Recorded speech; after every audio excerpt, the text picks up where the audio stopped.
Good morning, students. Today we are going to start a new chapter of civics, the chapter 1, the Indian Constitution. Here in this chapter, we will talk about the meaning of the Constitution, framing of the Indian Constitution, why does our country need a Constitution, then we will talk about the preamble of Indian Constitution and the values given in the preamble about the Indian Constitution will also be discussed. Students, you can see some pictures of the games over here like football, hockey, cricket, athletic games.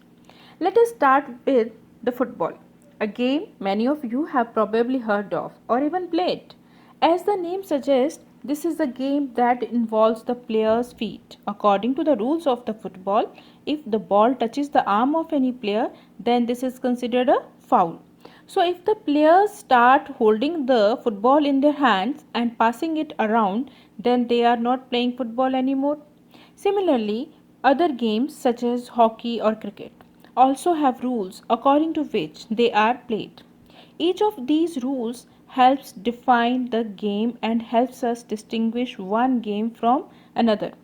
As these are fundamental to the game, we can also call them the constitutive rules of the game.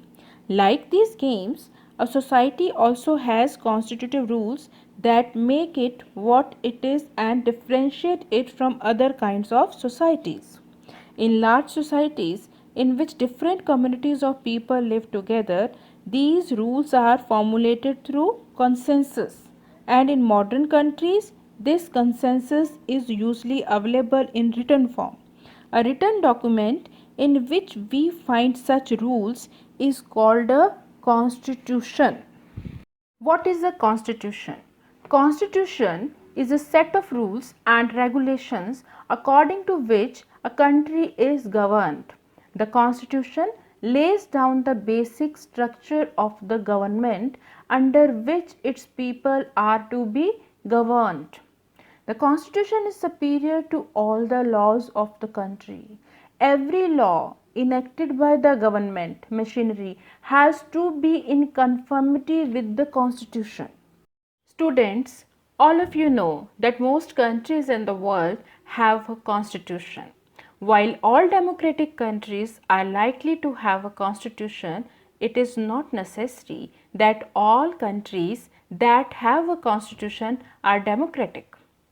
The Constitution serves several purposes. Let us discuss those. First is the Constitution protects the rights of the citizens, irrespective of the caste, gender, religion, creed to which they belong. So it generates trust among the people. Second purpose is it limits the powers of the three organs of the government.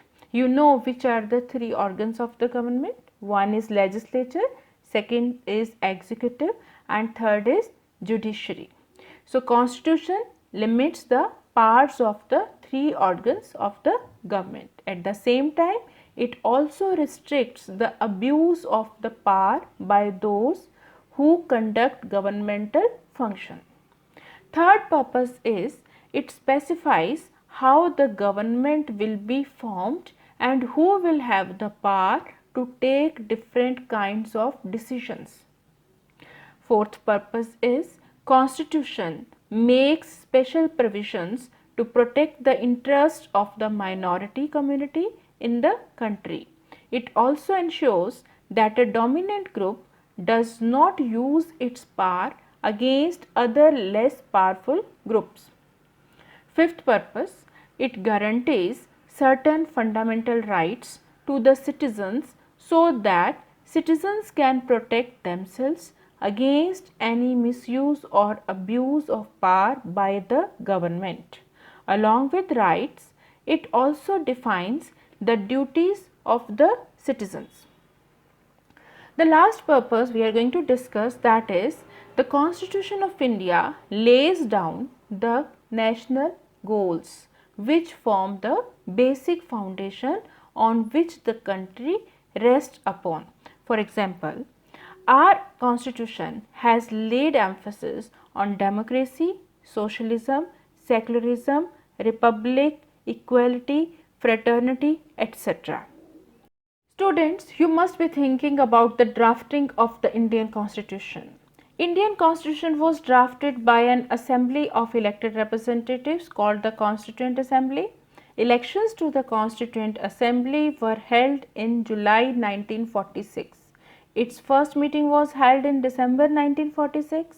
The Constituent Assembly had 299 members, in which Dr. Rajendra Prasad was the President of the Constituent Assembly and Dr. B.R. Ambedkar was the Chairman of the Drafting Committee. The members of the Constituent Assembly consisted of representatives from nearly all the political parties, regions and communities of India. Constituent Assembly studied the draft constitution carefully and members deliberated over various features of the draft constitution for 3 years and they passed the constitution on 26 November 1949. But the constitution came into effect on 26 January 1950. That there is a special reason for adopting this date. In the year 1929, Congress at its Lahore session had adopted the attainment of Purna Swaraj as its goal. At this session, it was decided to observe Independence Day on 26 January 1930, which did not happen. Independence was finally achieved on 15th August 1947.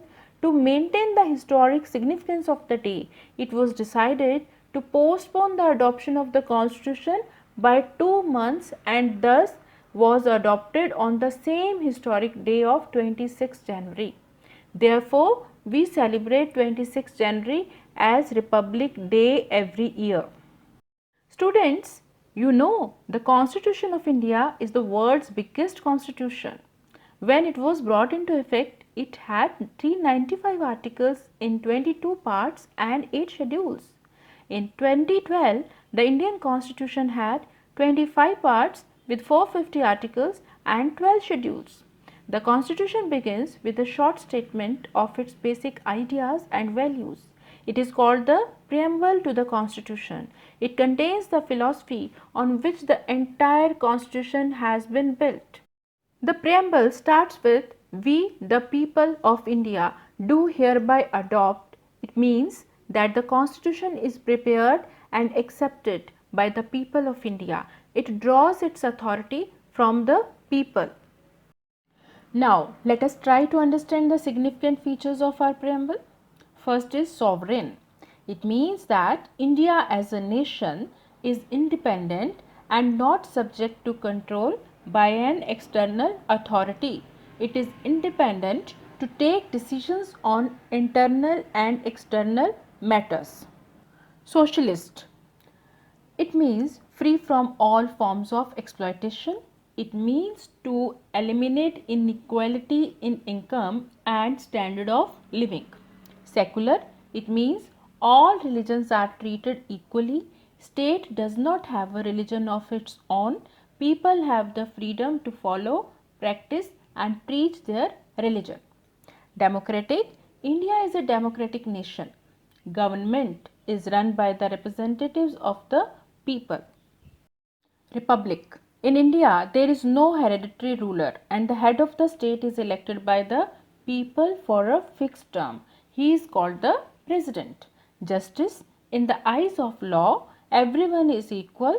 People are not discriminated on the basis of caste, creed, gender, religion, etc. Liberty and equality. People have the freedom to express their views and all citizens are equal before the law. Fraternity. It means a sense of brotherhood of all Indians. It gives unity and strength to the nation. Students, let us recap what we have learned today. We have learnt what is the meaning of the Constitution.